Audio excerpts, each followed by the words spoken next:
Alright, this your boy BCM still, and I'm out here with my brother Lekeg. He just came home. He ain't even been home a whole 30 days yet, man. What's up, little bro? Man, what's up, my guy? How you doing? Man, I'm good, man. I'm good. So, we had to do this story right here. This one right here different. You got a long rap sheet. You've been gone 10 years. So, let's take them back to your childhood days growing up. All right.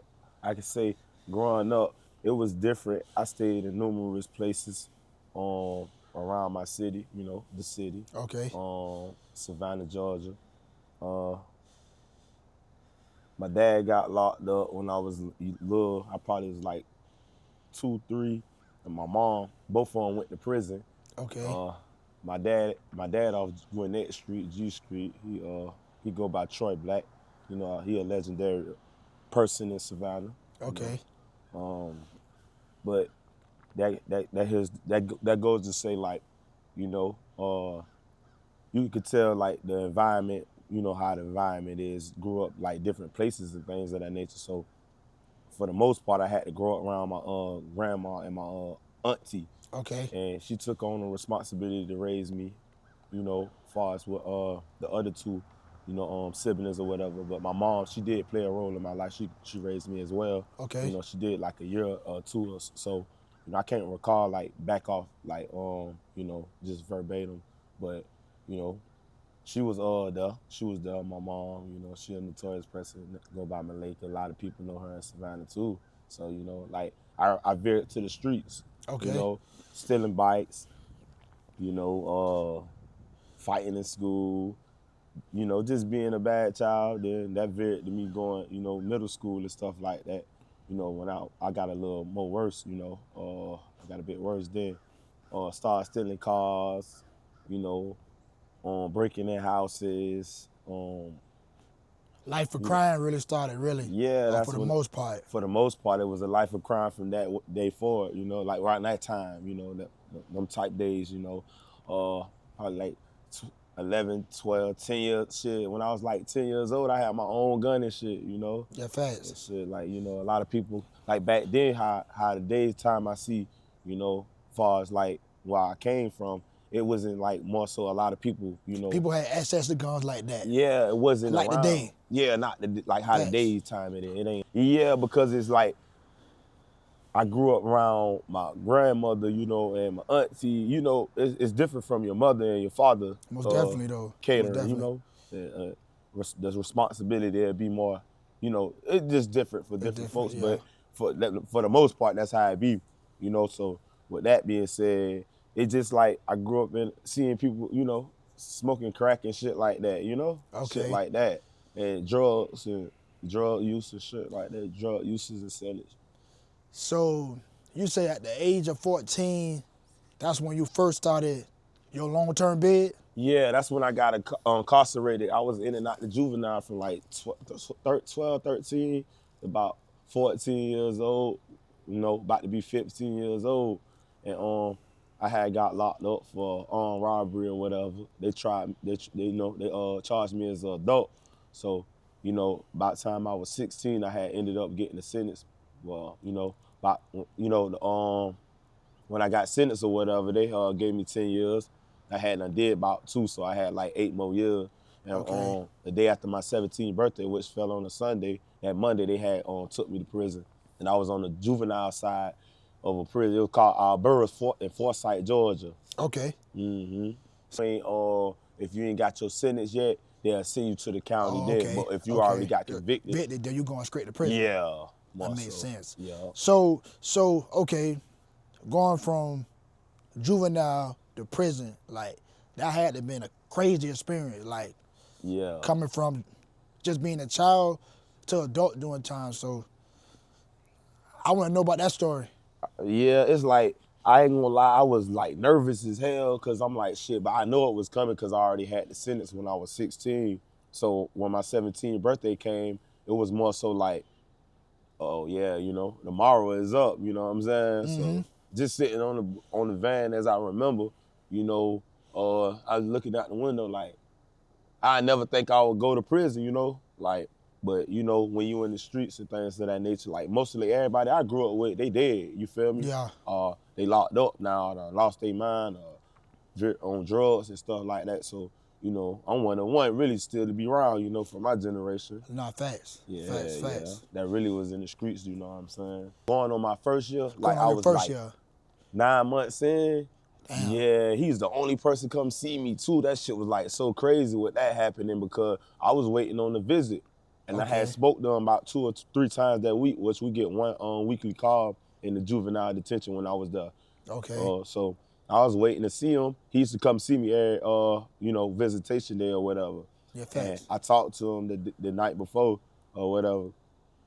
Well, he was like, I'm gonna come see you, you know, just be on standby or whatever. And he ain't pop up. And somebody ended up telling me, the person I grew up with, another person, we was went to school together and stuff like that. He did 10 years too. Okay. And he ended up coming in from visitation, like, cause he was familiar with my uncle, cause my uncle used to do cable and shit like that. He was known in Savannah. You know, a lot of people know him or whatever. And you know, we got a notorious last name in the fam, Black. Okay. And he was like, your uncle, daddy got killed. It was like, I always thought in my mind, I know somebody that really loved me, you know, it could have been better on my time. And that's all I always thought in my head. But I stayed, you know, resilient through it all. Like, I know I'm gonna bounce back. You Nah, feel facts. me? Facts. And it's gonna go on. Facts. So, you know how that go. But, you know, it is what it is. I feel like, you know, everything happened for a reason, and whatever it is, don't never let it hold you back, you know, from growing or whatever it is, you know. But as far as like when somebody had told me, the person that had told me, I went to school with him and stuff like that, and we grew up together too. And he been like, I just came from visitation. He like, cause he ain't knew my dad, but he heard me talk about him. He used to be like, he was like, I know your uncle. And then, you know, I got a well-known last name, my family do, well, rather, you know, the Blacks in Savannah.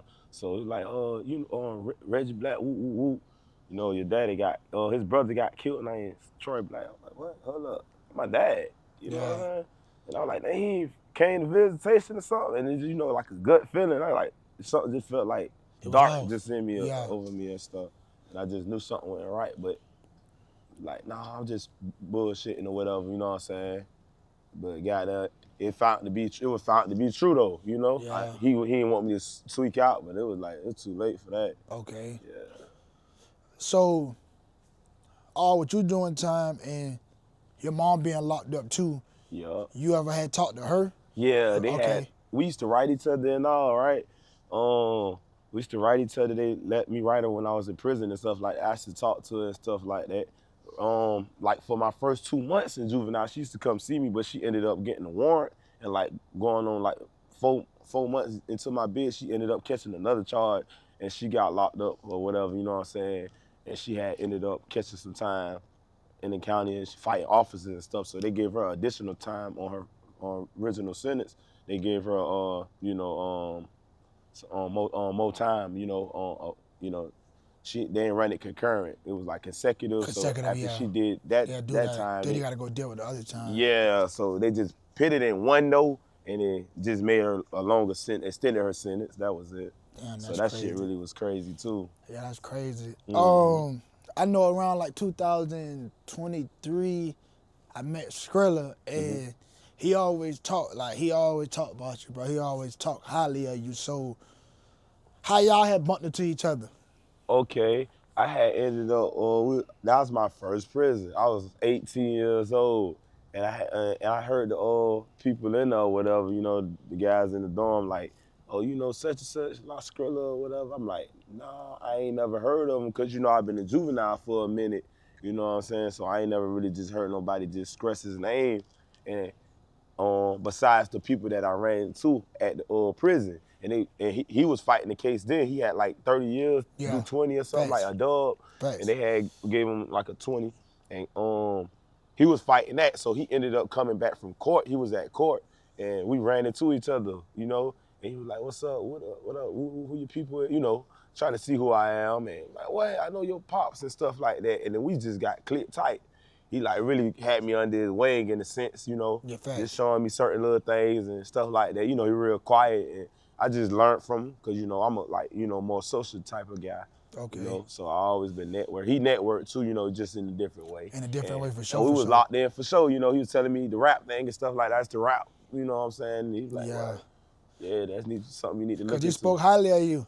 Yeah. He spoke highly of you about the music for real. Yeah. And I ain't gonna lie, like, bro, we kind of had a whole little move for you, but things kind of had changes on route across. But, you know, ain't no pressure. But today we here, so it's just time to move forward from here. Most definitely.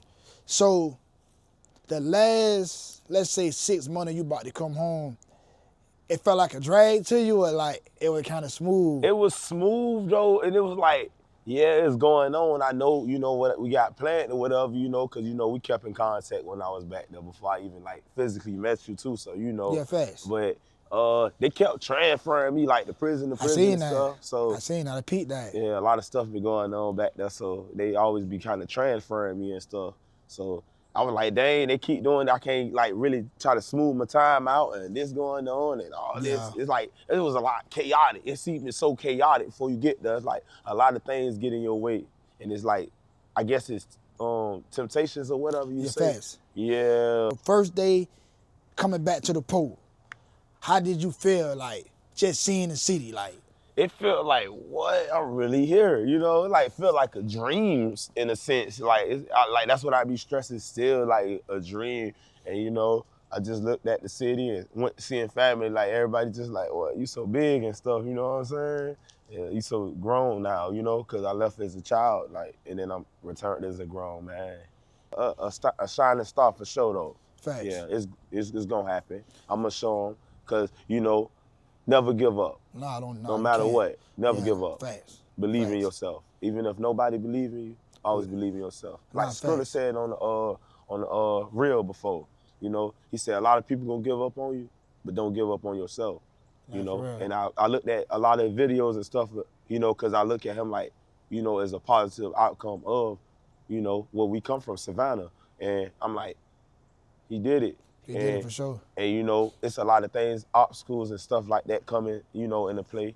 And I seen a lot of people, you know, come up from Savannah that I grew up with and stuff like that. You know, whether it's rap, you know, whether it's sports, anything, you know, and they came a long way from where they been and where we came from, you know. So definitely. So man, you know, a lot of folks, where we from, the city so small, you'll never know who really watching and admiring what you doing. And you got to really always know, lead righteously. So I always think like, I got to lead righteously, you know what I'm saying? As far as like, whoever watching me, whether it's my little cousin, his friends, or, you know, a brother, somebody I met, friend, or whoever, you know, and they watching on you to lead correctly. Oh yeah, bro, for sure. Always, you know, lead correctly without emotions and things like that, I think, you know what I'm saying? And it's like, now it's like more access to a lot more, you know? Yeah, a lot of things, more technology type things. Even walking in the, you know, fast food places, restaurants and stuff. Everything different. Touch screens, soda machines, everything different. Yeah, it's just like, what? You got the little tap thing on the phones and stuff. I'm like, I ain't never had nothing like that. You know how to break it down, and you know how to get it to people so people can get the picture. You feel what I'm saying? So with that skill you got, that definitely gonna take you far in life alone. Yeah. Feel what I'm saying? So, bruh, this your boy Lekeg G. He home. Y'all tap in with him on the ground. Yeah, Lekeg G, LEKEG _1. Lekeg G, you know what I'm saying? No loss, ENT. It's your boy Lekeg G, man. Y'all tap in. Stay tuned.